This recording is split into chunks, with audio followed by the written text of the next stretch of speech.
Ask him, prove to me, is this property yours? What can the people actually use for law?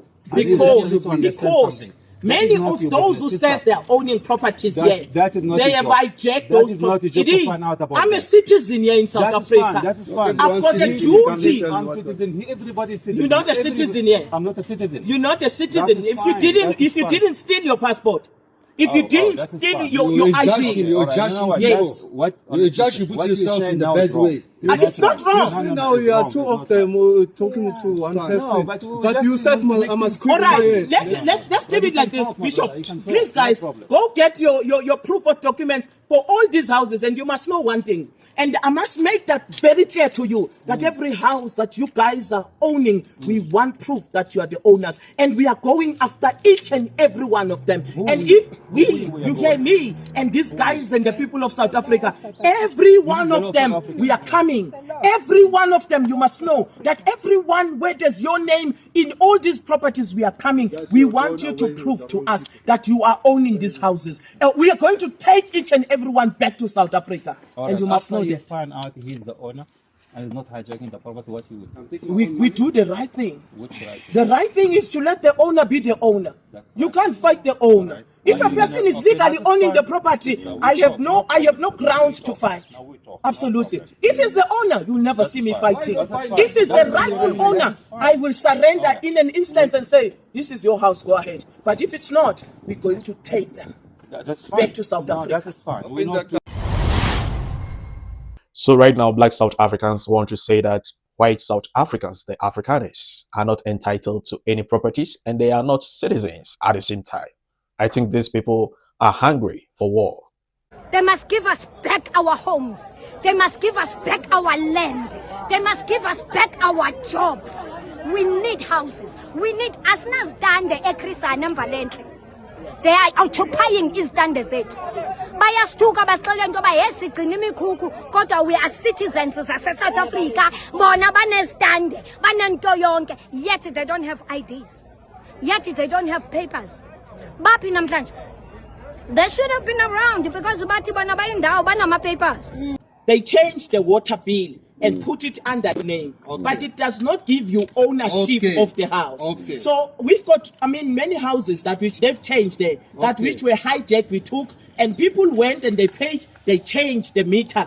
And I think we have not started fighting. We are still talking. If there is a need for a fight, then there will be a fight. But for now, it's a talk. Dear Black South Africans, I don't hate you guys, but there's something that I don't understand about you people. The way you think, the way you reason, and the way you behave. Why don't you want to create something from scratch for yourself? Why don't you want to build something that truly belongs to you? But you always want to take away from people. You always want people to finish with their own sweat, with their own creativity, with their own hard work, and you take from them. Why are you doing this? And when are you going to stop taking things for free without working for it? Okay, so apparently because I'm white, I'm privileged, and I've never had to struggle. I've never had to work for something in my life. I've never had to make something of my life. I just got handed everything to me. That is absolute nonsense. And there are thousands of white people that haven't had rich daddies and rich grandparents that give them everything, and they've inherited land and inherited farms and buckies, and not all white people have got that privilege, guys. There's a lot of white people out there that have struggled and worked their butts off to get where they are. And I am one of those people. I come from a very, very poor family. We struggled. I didn't have a father in my life. My mother had to raise us, me and my sisters, on her own. Sometimes I had to go next door to eat at a black family's house that were friends of ours, Tswana family. I never had enough food. I had abusive stepfathers that abused me throughout my life. Yes, the only bit of privilege I had was my grandparents saving a bit of money for us for my studies. And I went and did my Fogasa. I went and did a course, did my Fogasa, studied a bit of conservation, but I never got a job after that. I struggled. I had to phone and beg and phone and go and visit different places and beg them to give me an opportunity. And when they did give me an opportunity, I worked my butt off. I didn't get handed over, oh, there's your bucky, there's your house, you're a manager now because you're white. I was 18 years old, and I got deployed into tents in the bush with Zulu guys that never spoke a word of English. And they taught me everything I need to know about the bush. And I'm still friends with them, by the way. And then I had to work my butt off from there. I never just got promoted. I worked, I did all the rubbish jobs, picked up dog food, did whatever I was asked to do until they gave me a promotion. And from there, I've traveled all over South Africa and worked for many different companies, worked for myself, now working for myself. You know, I've worked very, very hard to get where I've got. And that's not from privilege, guys. It's from hard work and dedication. And people say, but we can't speak, we don't know English, some blacks. Guys, I can speak multiple African languages. Not just English, Afrikaans. I speak multiple languages because I'm willing to learn and understand. People must stop, thinking they're going to get handed everything to them. Because if they have that mentality, they are not going to get anywhere in life. I can promise you that now. And just because I did a last video asking black people why don't they come together and stop bringing each other down, I got told I'm white.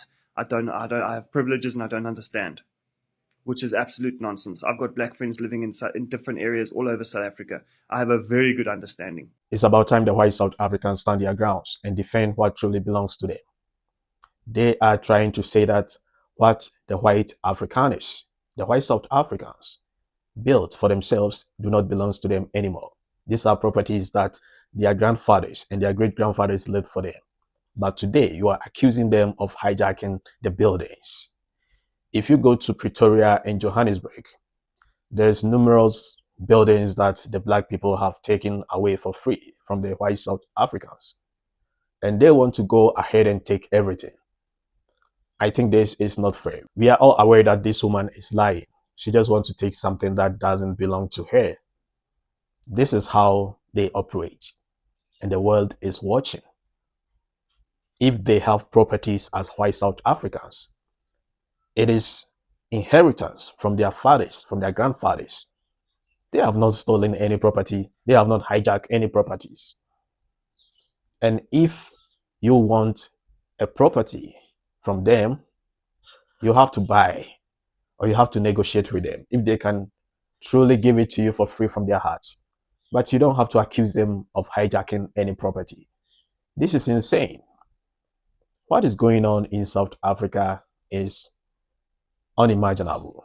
And it is unfortunate the government is quiet about all these barbarian acts of the people.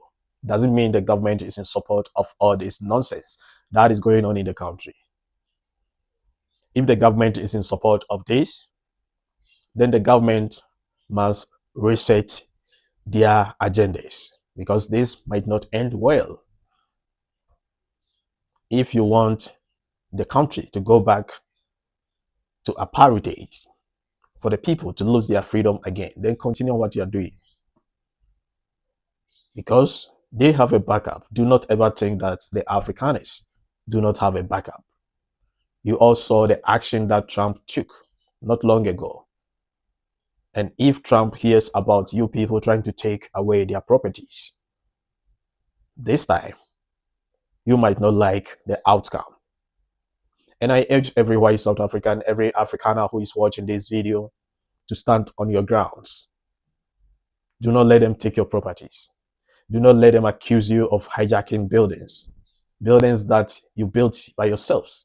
Buildings that your fathers, your grandfathers left for you as inheritance. You never stole anything. It is the hard work of your grandfathers, your fathers. Don't give away anything for free.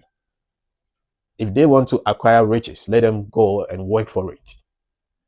That is the cleanest way to acquire property. That is the logic way to acquire property. That's the positive, legal way to acquire property. This is a sad situation. It is only in South Africa that citizens are police officers. Citizens are immigration officers. Citizens are military personnel. Self-appointed workers for the government. Self-created organizations. And the government, the president, is quiet about it without doing anything. This tells something. This is suspicious in a manner that seems like the government is in support of all this nonsense and atrocities. I urge the Afrikaners, the white South Africans, to back up, sit up, stand up, and take action. Don't be bullied. You left the country for them on a silver platter. If it is not enough, don't allow them to take away your properties. Enough is enough. Thanks for watching. Like the video and subscribe. Drop a comment. My name is Don Cyrus. I'll see you in the next one. Stay awesome.